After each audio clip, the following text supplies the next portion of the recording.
بہت زیادہ پوچھا جانے والا سوال ہے. یہ سوال یہ پوچھنا چاہتے ہیں کہ کیا کام کاج کرتے ہوئے درود پاک پڑھ سکتے ہیں؟ کوئی شاپ کیپر ہے، کوئی دکاندار ہے، یا کسی بھی کام میں مصروف رہتا ہے، لیکن اس کا ذہن یہ بنتا ہے، اس کا یہ دل چاہتا ہے کہ میں درود پاک کثرت سے پڑھتا رہوں. تو کیا کام کاج کرتے ہوئے میں درود پاک پڑھ سکتا ہوں؟ اسی طرح گھریلو خواتین جو گھر میں کام کاج میں مصروف رہتی ہیں، تو کیا وہ کام کاج کرتے ہوئے درود پاک پڑھ سکتی ہیں یا نہیں پڑھ سکتی؟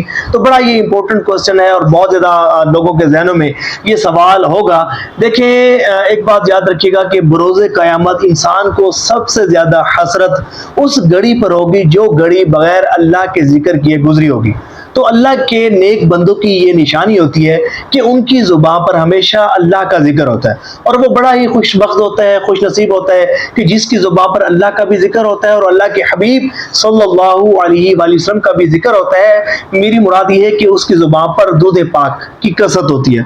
تو اس کا جواب یہ ہے کہ کام کاج کرتے ہوئے درود پاک پڑھا جا سکتا ہے، لیکن وہ کام ایسا نہ ہو کہ کوئی اگر جو ہے وہ جھاڑو دے رہا ہے، یا کہیں بدبو ہے، اسمیل ہے، نجاست ہے، گندگی ہے، تو اس جگہ تو درود پاک نہیں پڑھا جا سکتا. لیکن اگر جو ہے وہ کوئی خاتون کھانا پکا رہی ہے یا گھر کا کوئی اور کام کر رہی ہے کہ بے ادبی کا مقام نہیں ہے، ادب والی جگہ ہے، تو ادب کے ساتھ درود پاک پڑھنے میں کوئی شرم کا بات نہیں ہے، کوئی حرج نہیں ہے.